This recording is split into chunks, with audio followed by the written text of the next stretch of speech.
두 번째 이야기 두 번째 이야기 갈까요? 갈까요? 아니, 근데 똑같아. 나라만 바뀌고. 아니, 이 요즘 매뉴얼, 세계가 왜 이래? 요즘 화가 많으세요, 작가님이. 예, 죄송해요. 아니, 이렇게 뭐 준비하려고 하니까. 왜냐면, 이거는 또 반드시 아셔야 되는 게, 두 번째가 태국의 반정부 시위인데, 태국은 또 우리나라 사람들이 워낙 관광지로 많이 찾는 곳이거든요. 그래서 태국 가실 때 사실 굉장히 조심하셔야 된다는 말씀을 제가 지금 좀 드리고 싶어가지고, 물론 태국에서 친정부 시위, 반정부 시위 일어난 지는 꽤 오래됐습니다만, 사실 굉장히 거기에 휩쓸리지 않도록 상당히 조심을 하셔야 되는 게 맞고요. 그 다음에 태국 가실 때는 태국은 왕실 모독죄가 존재하는 나라예요. 그 외국인에 대해서도 굉장히 엄격하기 때문에 정말 조심하셔야 돼요. 그러니까 태국 사람들한테 왕실은 감히 범접할 수 없는, 입에 담을 수 없는 신성한 그런 존재이기 때문에 함부로 야 니들은 21세기 무슨 왕실이야 이런 얘기 그냥 태국인들 앞에서 하시면 안 돼요. 예. 그거는 왜 그거하고 똑같잖아요. 우리나라 사람들한테 야 니들 일본 식민지 시대에 많이 발전했다며 라는 식으로 얘기하면 외국인이 그러면 굉장히 기분 나쁘잖아요. 뭐라는 거야. 그것 때문에 우리가 피해를 얼마나 받았는데. 그러니까 이런 식으로 그러니까 다른 나라에 대해서 이야기할 때는 굉장히 무례하지 않도록 내가 지금 하고 있는 얘기가 이들에게 혹시 상처를 주는 얘기가 아닌지에 대해서 조금 더 배려를 하셔야 된다라는 거.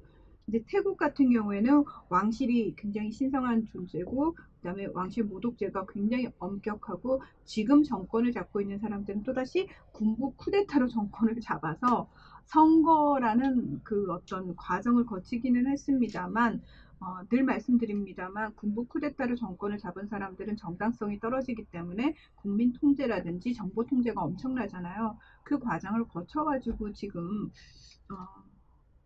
군부가 여전히 정권을 잡고 있고 야당에 대한 탄압을 많이 하고 있는 상황입니다. 최근 들어서 코로나19 때문에 비상사태가 선포된 상황임에도 불구하고 계속해서 대규모 반정부 시위가 벌어지고 있기 때문에 지금은 뭐 코로나19 사태 때문에 해외여행 잘 안 가시겠지만 혹시 태국 가실 분들은 정말 좀 그 상황을 아시고 조심하셔야 된다는 말씀 다시 한번 드립니다. 하여튼 태국은 전통적인 그 국왕이 그 지배하는 왕조 국가다가 1932년에 가서 군부 쿠데타가 일어나면서 처음으로 일종의 이제 공화정으로 넘어간 거예요. 근데 입헌군주제로 바뀌었죠. 왕은 왕대로 인정을 하면서 이제 수상을 중심으로 한 일종의 그 의원 내각제를 같이 병행을 하는 거예요. 그래서 어떤 왕의 권력이 굉장히 높거든요. 네. 네. 근데 그렇게 왕의 권력을 그대로 둔 상태에서요.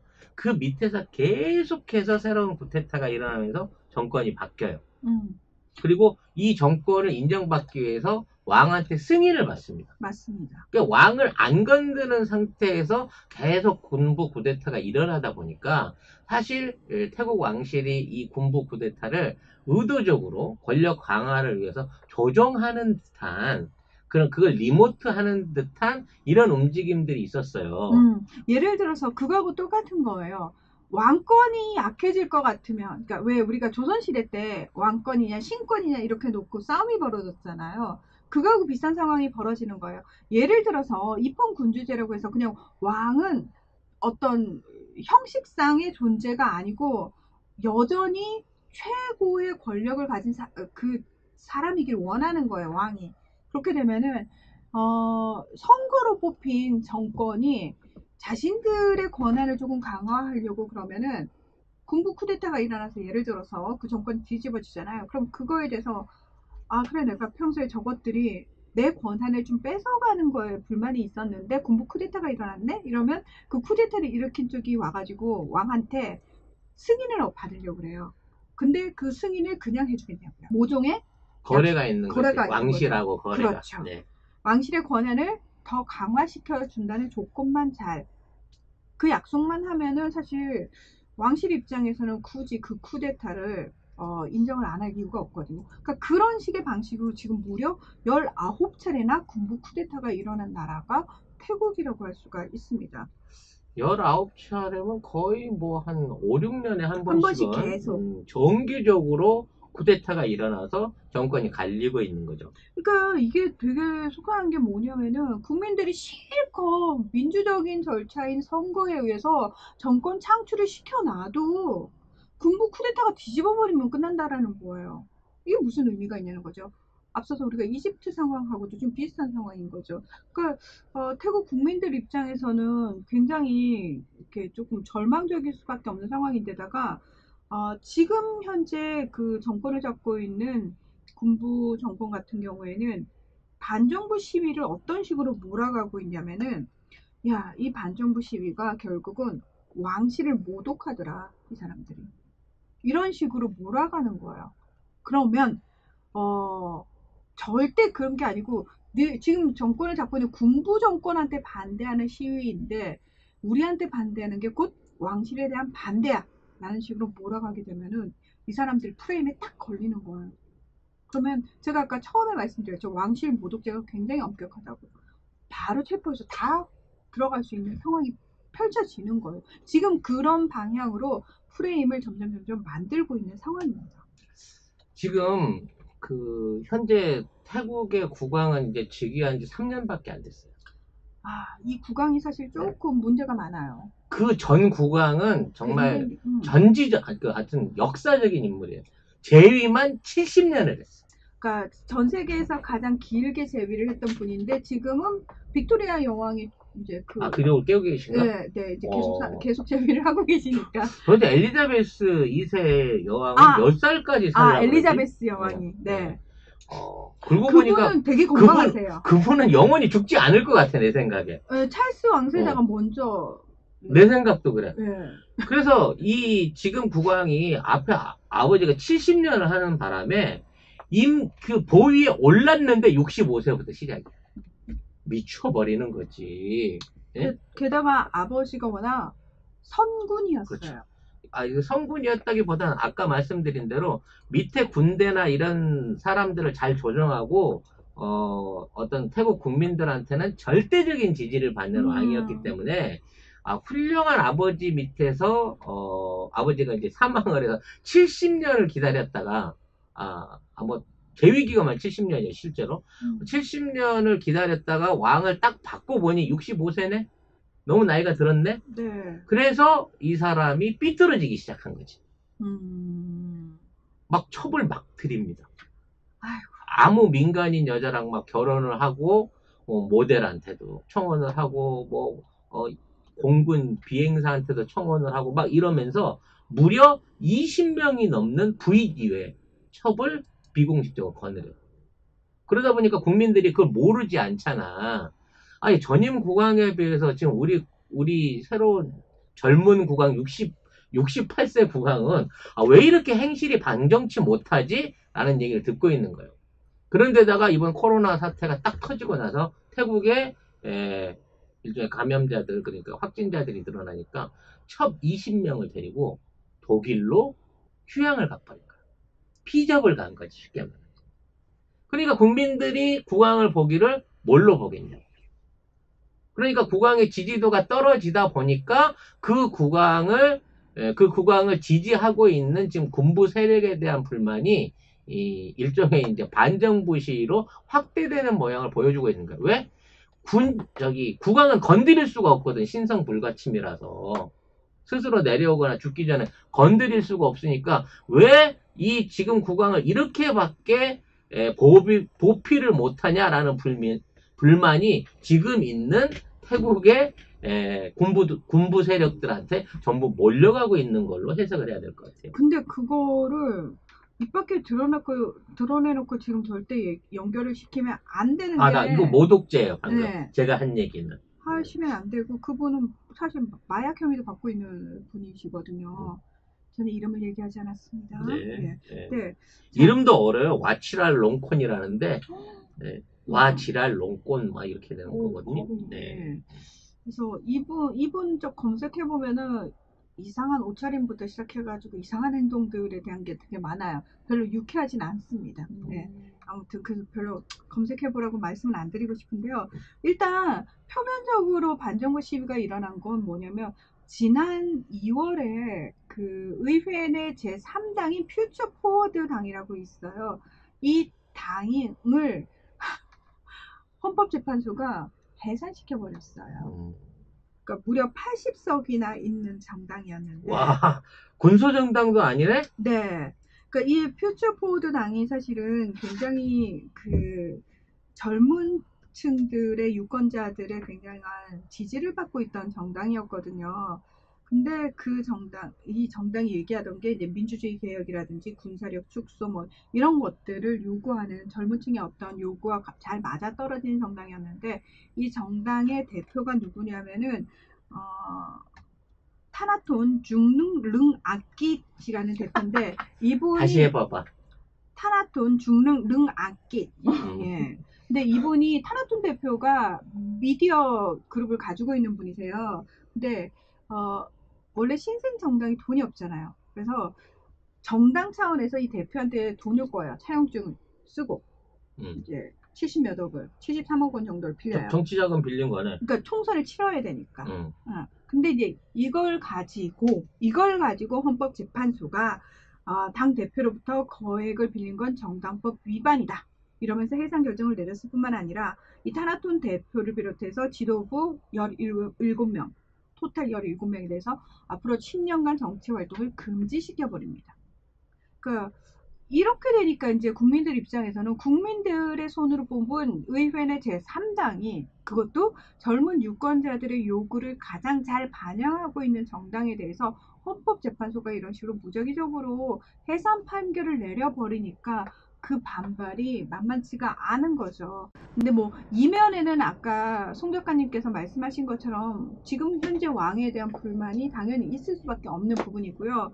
근데 그러나 절대로 겉으로 봤을 때 왕실 모독죄로 연결되면 안 되기 때문에 그리고 늘 그렇습니다만 이렇게 국민을 통제하는 정권에서는 시위나 집회 금지시키잖아요. 그래서 이분들이 이제 굉장히 여러 가지 방법을 통해서 시위를 하고 있어요.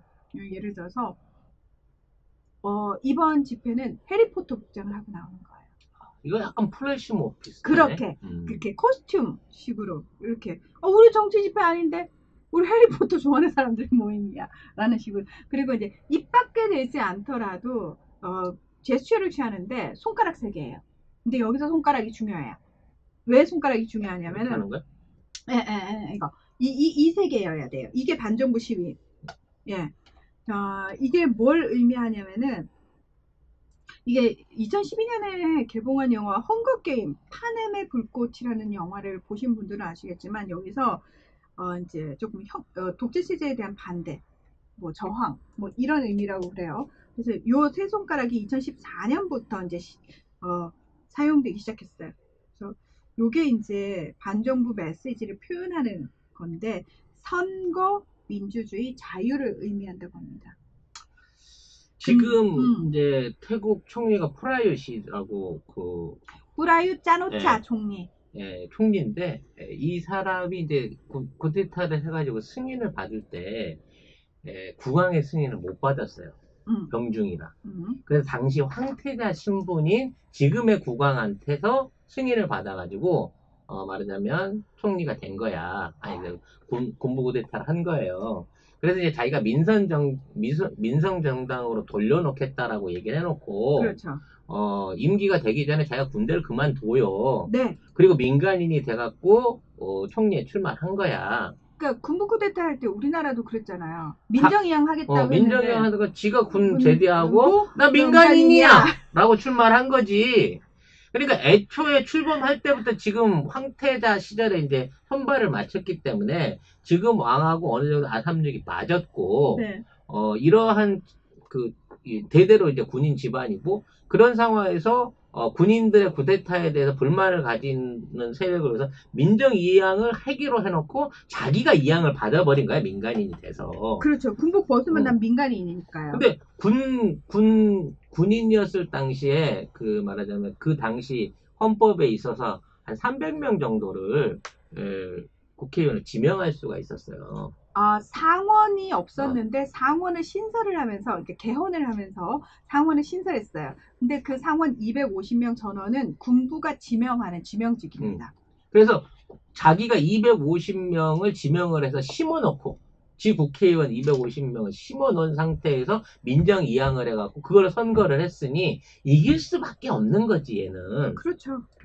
그리고 이 개헌을 할 때 얘네가 꼼수를 썼던 게 뭐냐면은 짜누차 총리가 어쨌든 자기도 정당이 필요하잖아요. 그래서 이제 정당을 하나 만들어요. 친군부 정당을 하나 만들었는데 문제는 국민들이 그 정당에 이제 지역구 의원 뽑을 때 직접 선거를 뽑을 때 표를 많이 안 줄 게 자기가 생각해도 좀 뻔하잖아. 그래서 어떤 그 개헌 때 꼼수를 쓰냐면은 자 비례대표 비례의원들은 어떤 식으로 배분을 하냐면은 반대인 거예요. 지역구에서 많이 받은 정당한테 제일 적게 비례의석을 주는 거예요. 그 뭐지?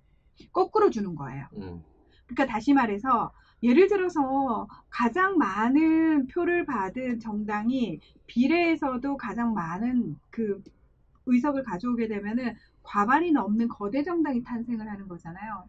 이걸 막아버리는 거예요. 자, 지역구에서는 가장 표를 많이 받았지만 비례에서는 반대로 가장 조금 받아요. 그러면 지역구에서 가장 선택을 적게 받은 소수 정당들이 있을 거 아니에요. 그럼 그 정당들한테 비례대표를 많이 줘버리는 거예요. 그러면 일단 과반이 넘는 정당도 없어지고 거대 정당도 없어지고 소수 정당들이야 친군부 정당 쪽에서 제압을 할 수 있는 상황이니까 그런 식의 꼼수를 써가지고 개헌을 해버리거든요. 왜? 총리는 의원들이 간접 선거를 뽑거든요. 그래서 자기한테 표를 줄 수 있는 정당을 많이 확보하기 위해서는 지금 자신한테 위협이 되는 제1야당을 어떻게든 밟아야 되는 상황이었거든요. 아니나 다를까 프라유 차누차 총리의 정당은 2위를 했어요. 2위를 기록해가지고 시급한 거죠. 어씨 상원 신설 안 하고 비례의원 이런 식으로 배분하는 개헌 안 했으면은 하마터면 내가 총리 못 될 뻔했어. 이렇게 되는 거예요. 그래서 다음번엔 절대 지지 않는 선거 체계를 만들어야지. 그렇죠. 라고 또 개헌을 준비하는 거죠. 그렇습니다. 아우 슈레기들. 그리고 그 반정부 시위가 열리는 옆에서 친왕실 정부도 그 시위도 열렸거든요. 이들도 손가락 3개를 사용해요. 근데 이 어르신들은 이렇게 사용해요. 엄지, 검지, 중지. 아까하고 손가락 약간 달라요. 이거는 국가, 종교, 왕실. 네, 요거예요. 요걸로. 네, 요걸로. 이거 손가락이 이렇게 안 구부러지지?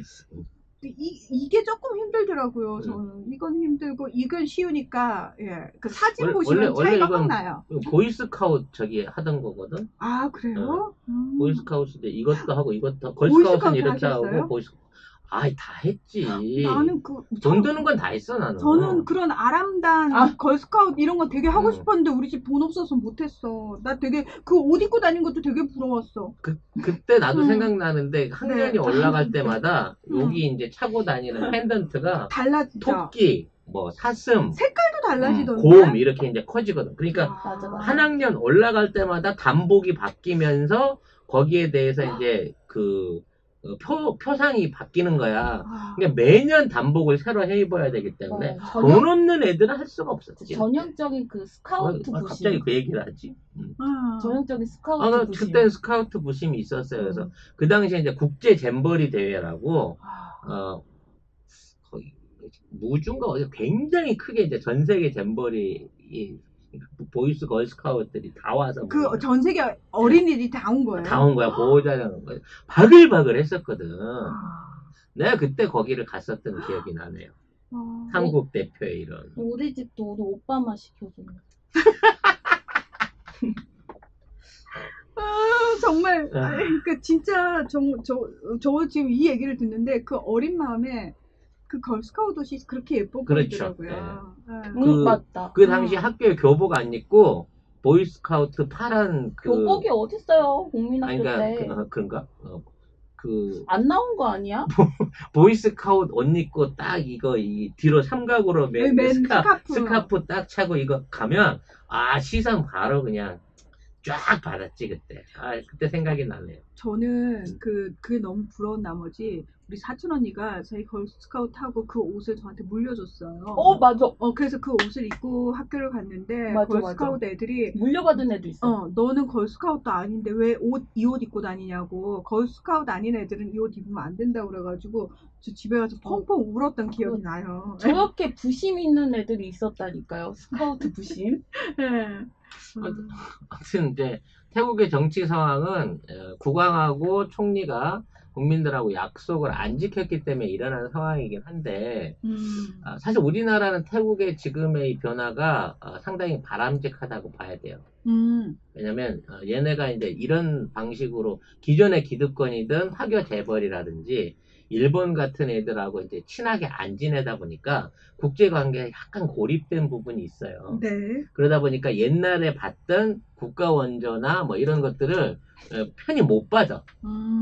그런 상황에서 이제 우리나라에 손을 벌려가지고 우리나라하고 지소미아도 체결했고요. 네. 뭐 구축함 도입 사업도 지금 진행 중이고 조금 이따 얘기할 상하수도 관련된 사업들도 우리나라한테 이제 몰아주고 있는 거야.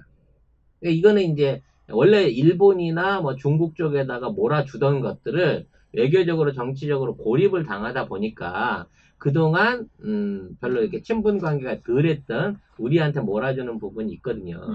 그러니까 태국의 지금 가장 큰 문제는 뭐냐면 군사적으로 경제적으로 성장하는 베트남을 견제해야 되는 거예요.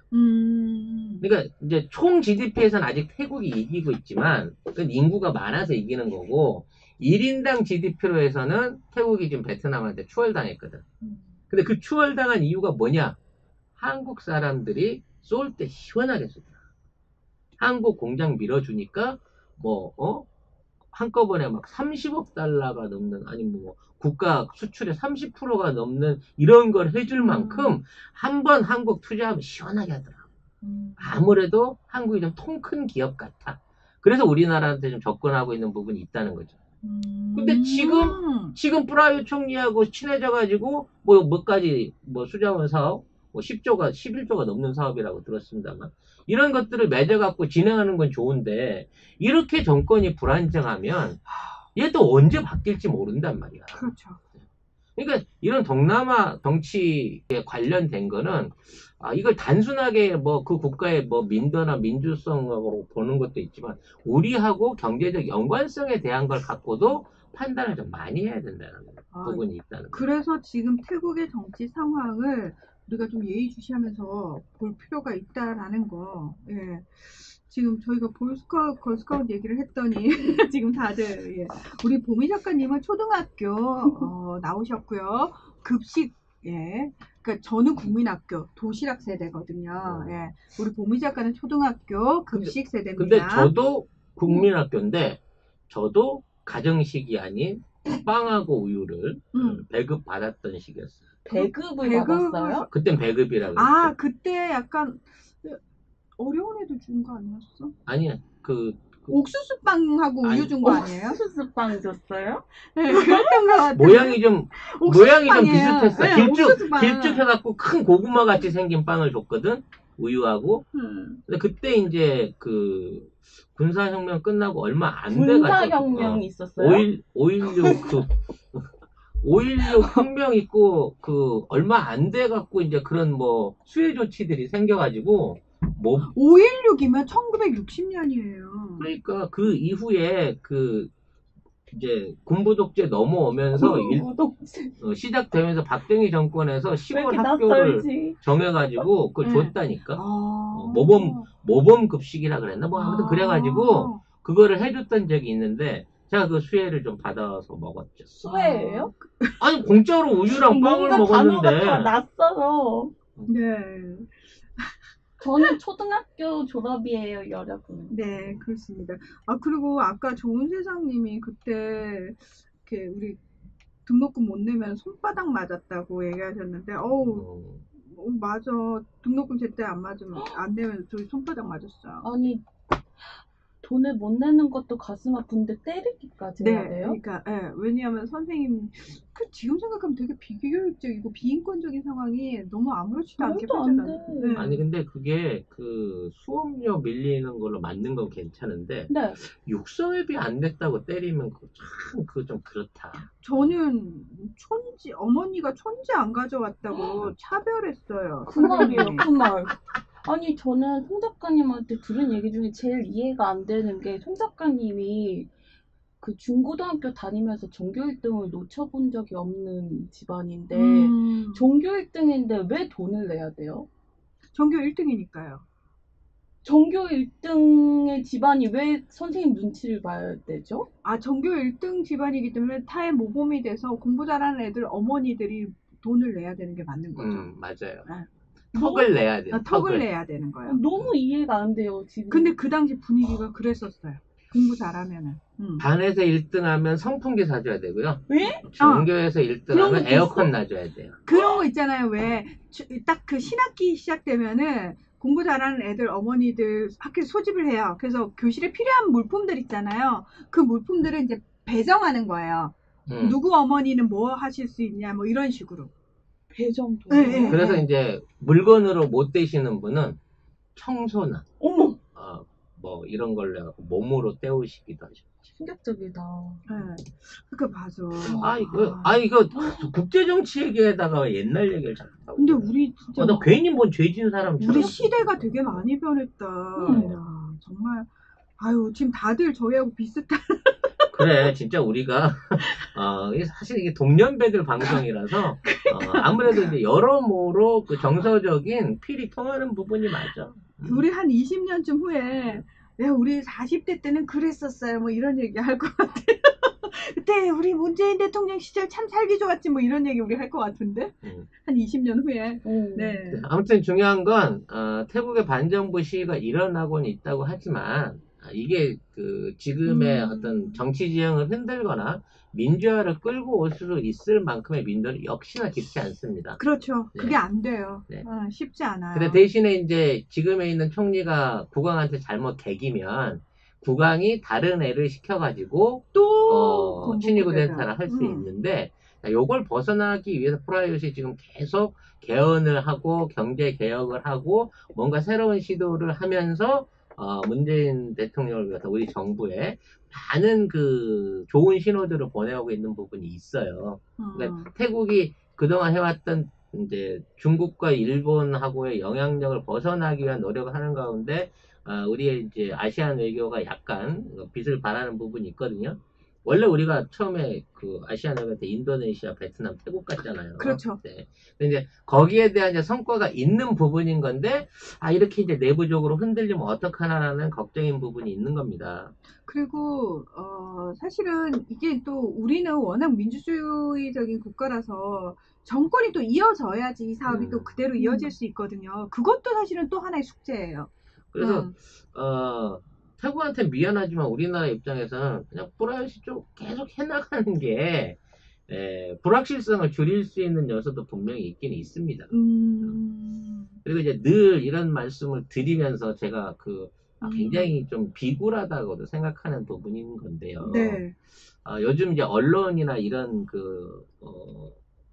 특히 유튜브 같은 진영을 보면 반중이나 반베트남 또는 아시안에 대한 차별이라든지 거기와의 그 인도네시아하고의 이번에 KFX 분담금 갈등 이런 것들을 과장해서 비난하거나 중국인이나 동남아인 또 그 국가를 비하하거나 그들이 잘못한 것도 있지만 거기에 대한 비난에 관련된 유튜브라든지 어떤 SNS 계정이 올라오게 되면 여기에 미친 듯이 좋아요가 달리는 기현상을 봐요. 이거는 조금 저는 바람직하지도 않을 뿐더러 누군가 의도를 갖고 그런 형태의 조회수를 만들어주고 있다고 봅니다. 사실 저도 그 베트남 관련된 비난 방송을 많이 했는데요. 한번 깜짝 놀라고 나서 비난 비판 방송을 좀 했었어요. 왜냐면 베트남 우리한테 분명히 잘못한 게 있으니까. 그리고 일본에 붙어서 장난치다가 뒤통수 맞은 게 있기 때문에 거기에 대한 방송을 한번 했었는데 제 평소 에피가 보통 하나 이제 뭐 아직 구독자가 적으니까 4만 3만 정도에서 그치거든요. 그 에피 하나만 그달에 40만이 넘어갔어요. 지금도 이런 그 이전에도 그 이후에도 그 비슷한 만큼의 조회수를 낸 방송이 없습니다. 근데 이게 단순히 누가 와서 이 방송을 좋아해가지고 그런 방송이 하는 게 기계적으로 누군가 계속 이 조회수를 올려서 노출시키구나 있구나라는 생각을 많이 했거든요.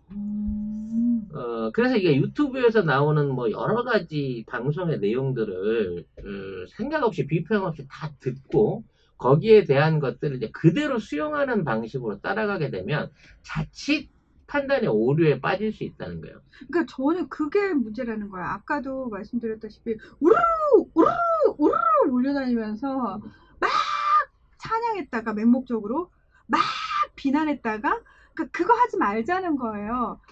아니 그러니까 저는 그냥 국제관계가 너무 어려운데 그럼 국제관계 할 때는 도대체 기준을 어디다 세워야 돼요? 이랬을 때 제일 쉬운 게 뭔지 아세요? 우리 주변에서 개인관계를 맺을 때 여러분이 내가 저런 사람하고는 가까이 지내지 말아야지 하는 행동들을 하는 사람 있죠. 그 행동을 우리가 국제관계에서 내가 안 하면 돼요. 예를 들면 누구한테 무슨 한 소리 들었다고 뿌르르 와가지고 너 내 어깨 때문에 막 이러면서 전후좌우 막 어떤 상황을 보지도 않고 또는 내 말을 들어보지도 않고 어떤 정황상 도대체 왜 그 얘기가 나왔을까에 대한 고민 없이 득달같이 와가지고 너 나쁜 년 낙인 찍으면서 막 욕하는 사람 어떠세요?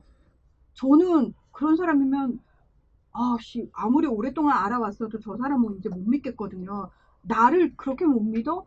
그 사람 말만 듣고 지금 나한테 와가지고 너가 나한테 이러는 거야 싶으면 되게 속상할 것 같거든요. 그러니까 국제관계 할 때도 저는 상식이라는 거 있잖아요. 상식선.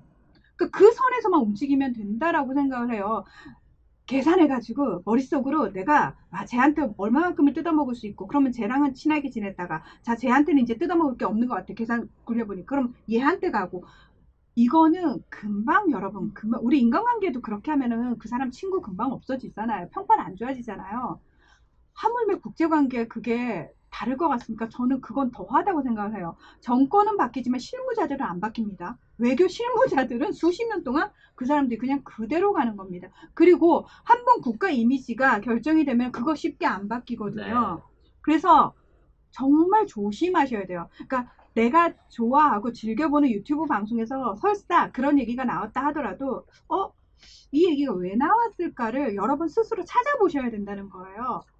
아무튼 이런 베트남이나 인도네시아나 이런 아시안 관계 국가들하고 우리나라를 약간 이간질하는 틈을 벌릴 수 있는 방송에 대한 어떤 그 이상할 정도 리트윗이 많은 거는 분명히 그러한 여론을 만들어서 이득을 보는 자들이 개입하고 있다라고 생각해 주시는 게 맞고요. 아까 우리가 얘기했던 것처럼 우리가 하는 행동이 국제관계에서 어떻게 이용되는지도 생각을 해야 된다는 거죠. 그리고 이제 국제로 전문가 계시지만 저는 개인적으로 판단할 땐 그래요. 도덕성. 국가 대 국가의 도덕성하고 그 다음에 그 자국의 실리입니다. 이 두 가지 이외에 외교에서 다른 것들은 의미가 없다고 저는 생각해요. 네, 그냥 뭐 의리 뭐 이런 것도 중요합니다. 의리도 뭔가 찾을 수 있는 실리가 있을 때 가능해야 되는 거고 상대방 국가가 나한테서 나보다 다른 국가 쪽으로 뭔가 이런 게 변화됐을 때는 물론 그 사람들을 의리로 비난하거나 약 신용이 없다고 비난하기 이전에 쟤는 무엇 때문에 저러한 상황에 갔는가를 냉철하게 분석하고 이 판세를 뒤집을 수 있는 노력을 할 수 있어야 그렇죠. 국제정치에서 승리할 수 있다는 점이죠. 그러니까 그걸 제일 잘하는 사람이 저는 문재인 대통령이라고 생각을 해요. 네, 맞습니다. 그러니까 이니 대통령이 여러분, 그러니까 트럼프 대통령이 누가 봐도 이상한 사람이잖아요. 그러면 이니 대통령이 그걸 몰라서 그분하고 정상회담을 하고 그걸 몰라서 그분을 예의 바르게 대한다고 여러분 생각하시는 거 아니잖아요. 자, 이니 대통령은 개인이기 이전에 한 나라의 대한민국의 국가 원수잖아요. 그러면 대한민국의 미래도 생각을 해야 되고 관계도 생각을 해야 되는 분이에요. 그러니까 그분은 드러내놓고 비판을 하거나 드러내놓고 휙 돌리고 난 너 싫어 이런 식으로 하지 않으시지만 중요한 거는 굉장히 합리적이고 상식적인 선에서 요구할 거 요구하시고요. 얘기할 거 얘기하십니다. 그래서 왜 볼턴이 회고록 냈는데 문재인 대통령이 자기 뜻대로 움직여주지 않았다라는 부분을 비판했잖아요. 그건 뭐냐? 이니 대통령이 인자하게 웃고 있고 예의 바르게 그러나 할 얘기는 다 하셨다라는 얘기거든요. 청탁을 안 받아준 거지. 그렇죠. 볼턴의 청탁을. 그렇죠. 그러니까 그게 필요하다는 거예요. 그러니까 우리가 왜 훌륭한 사람을 사실 닮아가면 참 좋겠지만 대부분의 사람들은 그냥 내가 좋아하는 사람이랑 비슷해지고 싶거든요. 그래서 저는 많은 분들이 이니 대통령 좋아하셨으면 좋겠어요. 무슨 얘기냐? 좋아해서 그 사람 우리 닮아가자고요. 네, 좋아하면 닮는 거 닮는 거 맞습니다. 맞아요. 비슷해져요. 음. 스타의 팬들은 그 스타와 되게 색깔이 비슷해요. 그래서 저는 아미. 아미 아미가 아니고 우리 방송 애청자들의 어떤 그 정치적 성향이라든지 사고가 송 작가랑 비슷하기 때문에 이런 귀에 피나는 방송을 이렇게 애청해 줄 수 있는 거다라고 해석을 해야 맞는 거지. 맞아요. 송 작가님은 좀 이렇게 우르르 몰려다니면서 그런 거에 휩쓸리지 마십시오라고 얘기했는데 만약에 그런 거 휩쓸리는 사람이 있다면 그건 송 작가님 팬이 아닌 거예요. 그냥 송 작가님을 이용한 거네? 저는 언제나 팬을 보기를 일상 집에서 보는 식구처럼 생각해요. 비난하는 사람은 또 비난하는 이유가 있겠구나 생각하면 차단시키고 칭찬하는 분은 아유 이런 과분한 칭찬에 내가 어떻게 보답을 해드려야 되나 하고 생각만 하고 넘어가고 이런 이제 중립적인 자세를 취하면서 언제나 같은 모습을 보여주고 그걸로 인정받기 위해서 노력하는 거죠. 마무리 깔끔하다. 네.